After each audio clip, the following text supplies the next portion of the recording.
जय शिवधारा, जय जय शिवधारा। संसार व्यवस्थित जो चल रहा है, ठीक चल रहा है, उसके पीछे हम लोग अगर माने तो बड़े में बड़ा एक कारण है व्यवस्था, मैनेजमेंट, रूल्स, रेगुलेशंस। आध्यात्मिक शब्द कहें कि हर कोई अपना धर्म निभा रहा है, तभी सुचारू रूप से ठीक तरीके से दुनिया चल रही है। हर किसी की अपनी रिस्पॉन्सिबिलिटी, अपना दायित्व है।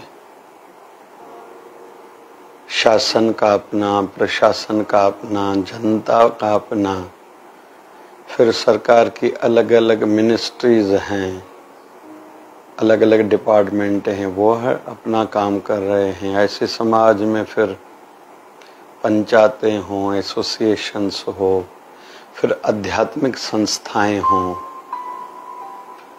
ऐसे ही दुनिया के स्तर पर सोचेंगे तो बड़े बड़े संगठन, विश्व स्तरीय जितने भी हैं, सरकारों को मिला के या एनजीओज जो हैं, हर कोई अपना दायित्व निभा रहा है, तभी संसार व्यवस्थित चल रहा है। तो हर कोई अपना धर्म निभाएगा, तभी आगे भी दुनिया ऐसे ही व्यवस्थित चलेगी। और इसी का नाम धर्म भी है। धर्म शब्द का अर्थ एक पूजा पाठ से भी जोड़ना है, और दूसरा अर्थ हम जोड़ते हैं कि अपना दायित्व, अपना फर्ज हर कोई निभाए। जो नहीं निभाएगा, जो अपने धर्म को भूलेगा, उसको दंडित होना ही पड़ेगा।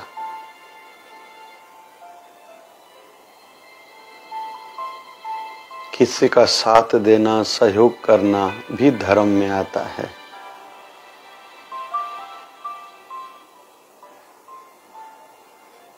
कहीं कहीं झूठ का पक्ष न लेना भी धर्म में आता है। निभाना भी धर्म में आता है। ये धर्म ही है। उत्साहित करना भी धर्म है। किसी के सही उत्साह को कम करना अधर्म हो जाएगा। तो आज एक कथा के माध्यम से हम लोग समझेंगे कि जो धर्म को नहीं निभाएंगे उनको कितना दंड तक भुगतना पड़ सकता है। भगवान श्री राम वनवास गए। 6वें दिन पर राजा दशरथ जी ने राम के वियोग में प्राण त्यागे। भरत जी अपने गुरु वशिष्ठ महाराज, तीनों माताओं, शत्रुघ्न जी को, अयोध्या वासियों को लेके चित्रकूट आया राम जी को मनाने के लिए। वहां राम जी को पता चला कि राजा दशरथ नहीं रहे, तो राम जी, लक्ष्मण जी एवं मां सीता को बहुत दुख हुआ था। इसी 14 सालों के बीच में राम जी के मन में आया कि गया में मैं अपने पिता का पिंडदान करके आऊं। भगवान श्री राम, मां सीता और लक्ष्मण जी गए हैं।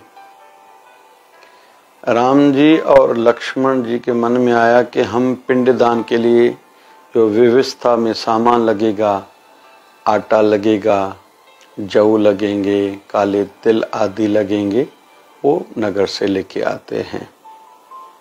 भगवान श्री राम और लक्ष्मण जी गए, लेकिन आने में उन्होंने देरी कर दी। इधर से समय बीतता जा रहा था कि पिंडदान का समय निकलने वाला है। तो मां सीता ने अपने हाथों से पिंडदान किया।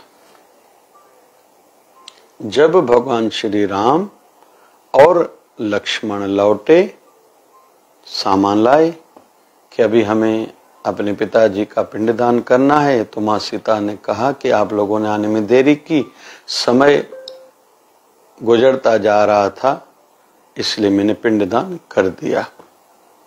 भगवान श्री राम को विश्वास नहीं आ रहा था कि सामान तो था नहीं पिंडदान का, तो कैसे सीता जी ने पिंडदान किया है? तो माँ सीता ने कहा कि नहीं, मेरे साक्षी कुछ हैं, उनसे आप भली पूछिए। तो वट वृक्ष को कहा, उन्होंने कहा हाँ, माता सीता ने पिंडदान किया है। फिर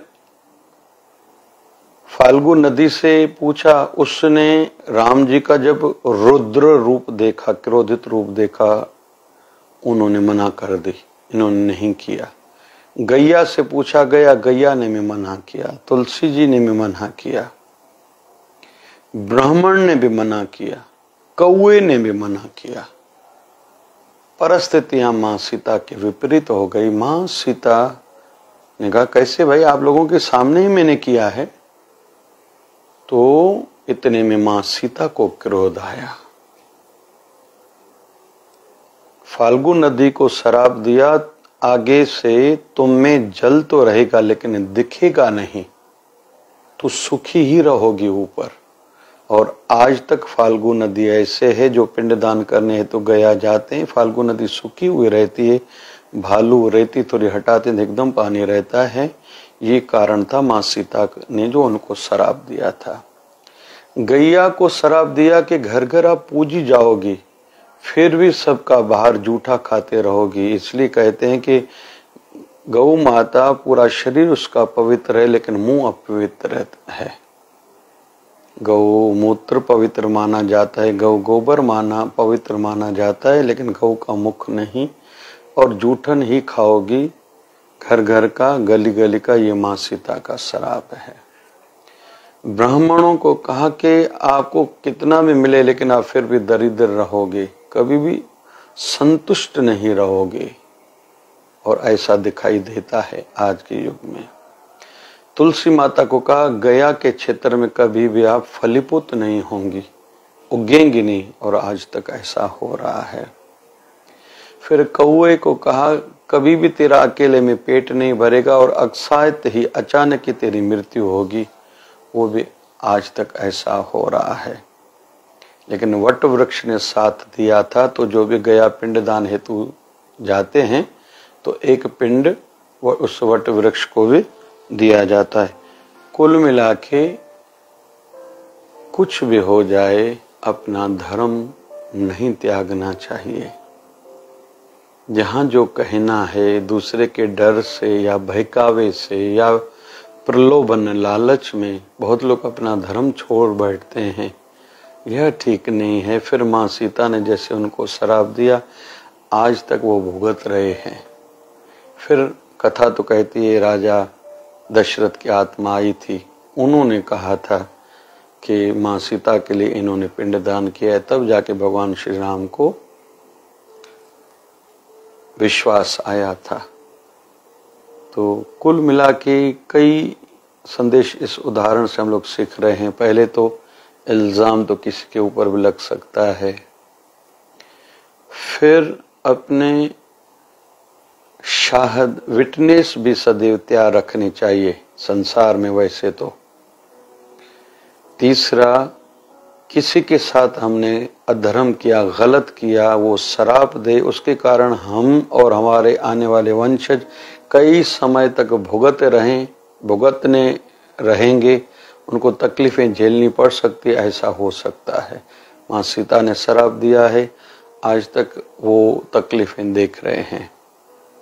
चौथा, सत्य का हम पक्ष लेंगे, जैसे वट वृक्ष ने लिया, तो आज तक उनको एक पिंड वहां दिया जाता है पंडितों के माध्यम से, जब गया में पिंडदान हेतु कुछ लोग जाते हैं। पांचवा, सत्य कभी भी सत्य रहेगा। राजा जनक की आत्मा ने आके राम जी को आश्वासन दिया था, विश्वास दिलाया था कि मां सीता के लिए कि इन्होंने पिंडदान किया है। तो धर्म का पक्ष कभी भी छोड़ना नहीं चाहिए। धर्म का पक्ष लिया वट वृक्ष ने, वो आज भी पूजा जा रहा है। इन पांचों ने, फाल्गु नदी ने, कौवे ने, गाय ने, तुलसी ने और ब्राह्मण ने साथ नहीं दिया, आज तक वो भुगत रहे हैं।